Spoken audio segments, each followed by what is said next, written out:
Hello friends.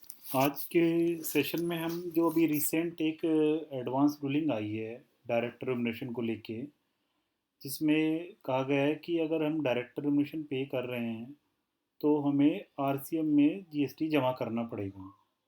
अभी application file हुई थी राजस्थान में डबल ए आर में अथॉरिटी ऑफ एडवांस रूलिंग में clay craft India private limited द्वारा।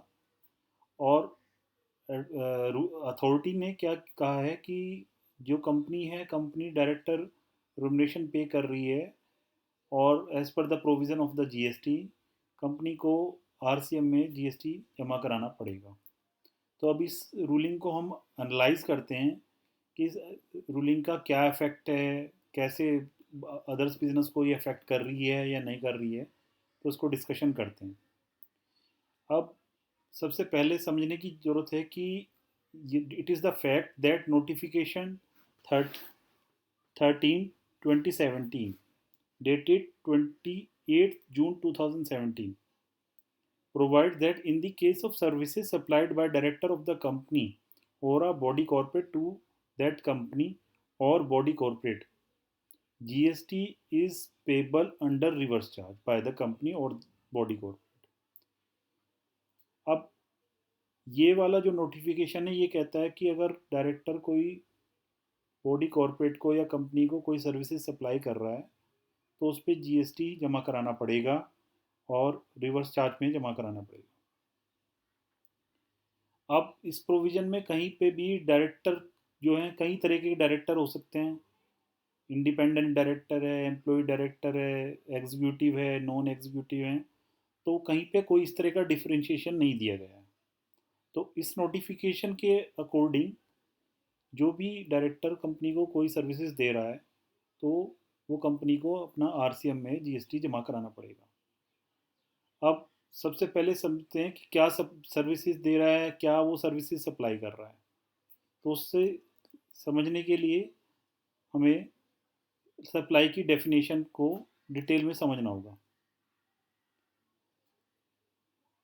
अब इसमें क्या है कि for the purpose of the expression supply includes all form of supply goods और services both such as sale, transfer, exchange, license, barter, rental, lease, disposal made or agreed to be made for a consideration by a person in the course or furtherance of business. Import of services for consideration whether or not in the course or furtherance of business. The activities specified in Schedule 1 made or agreed to be made without consideration, and activities to be treated as a supply or goods or services are referred in Schedule 2. अब यहाँ पे important है, not with standing anything contained in subsection 1, activities and transaction specified in schedule 3। अब schedule 3 में साफ साफ ये लिखा हुआ है कि अगर एम्प्लॉय और एम्प्लॉयर के बीच में कोई रिलेशनशिप के थ्रू कोई सर्विसेज दे रही हैं तो उन पे जीएसटी एप्लीकेबल नहीं होगा। वो ना तो गुड्स मानी जाएंगी ना ही सर्विसेज मानी जाएंगी।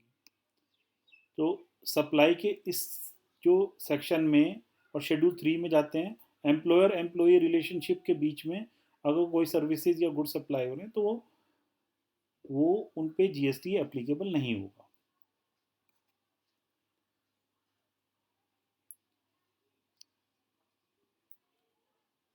अब एक हमने पढ़ा नोटिफिकेशन, वो कहता है कि डायरेक्टर सर्विसेज देगा जब होगा, एम्प्लॉयर एम्प्लॉई रिलेशनशिप रहेगा तो नहीं होगा। अब हम इसको डिटेल में समझते हैं। As per other law employee can be a director, तो कोई भी एम्प्लॉय डायरेक्टर बन सकता है कंपनी में, उसमें कोई प्रॉब्लम नहीं है और कोई रेस्ट्रिक्शंस नहीं है। मगर ये ज़रूरी नहीं है कोई भी डायरेक्टर उस कंपनी का एम्प्लॉय है या नहीं है। तो director may be employee, director may not be employee of the company. अब डिफरेंट डिफरेंट तरह के डायरेक्टर्स हैं, जैसे होल टाइम डायरेक्टर्स हैं, इंडिपेंडेंट डायरेक्टर है, नॉन एग्जीक्यूटिव डायरेक्टर है।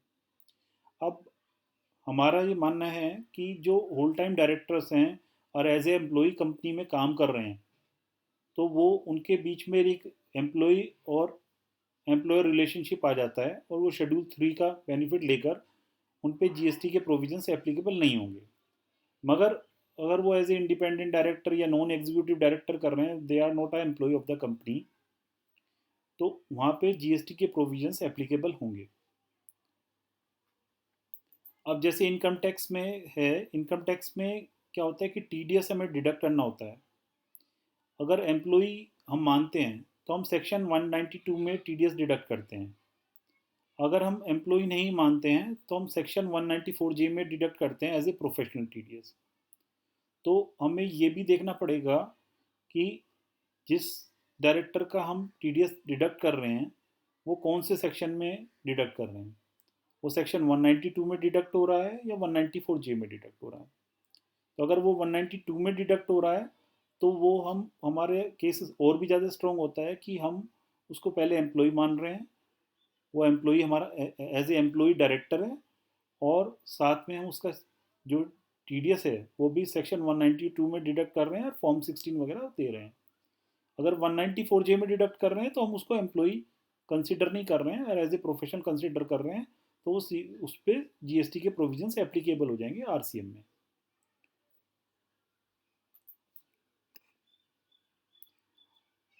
सेम वे में हमें अदर्स जो प्रोविजंस है लाइक प्रोविडेंट फंड है, कि अगर हम उसको एम्प्लॉय मान रहे हैं, whether we are following the provident fund provisions, हम उसका प्रोविडेंट फंड काट रहे हैं, जमा करा रहे हैं, ग्रेचुटी का उसका प्रॉपर प्रोविजन हो रहा है या नहीं हो रहा है।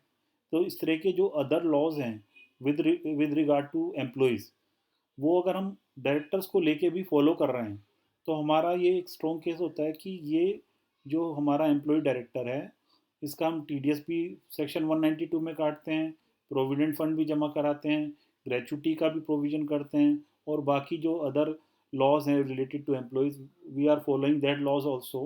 तो हमारा ये मानना है कि उस पर जीएसटी नहीं एप्लीकेबल होगा आरसीएम में।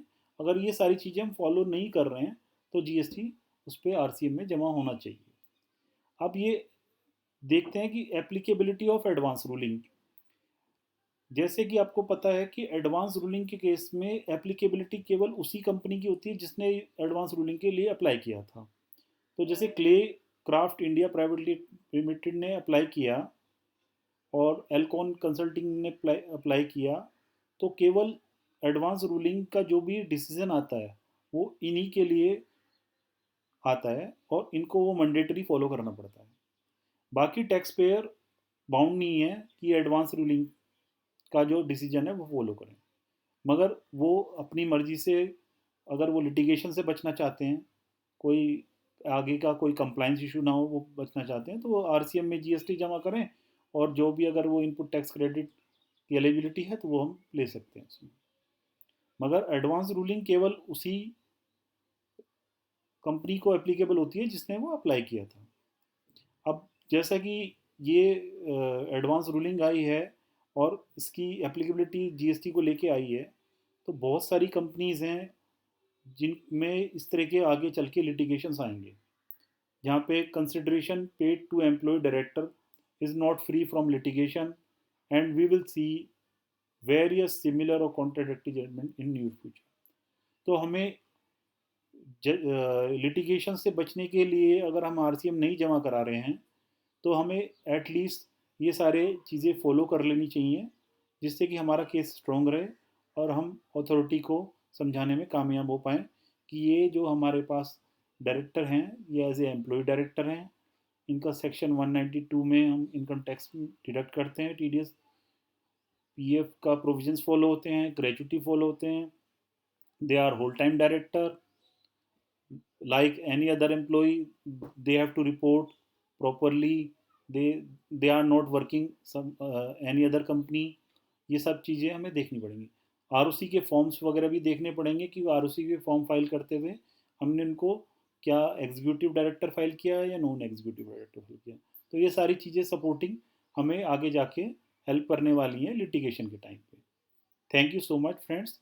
If you like our video please subscribe it, and if you have any questions you just save my mobile number, that is 954 00 22 566.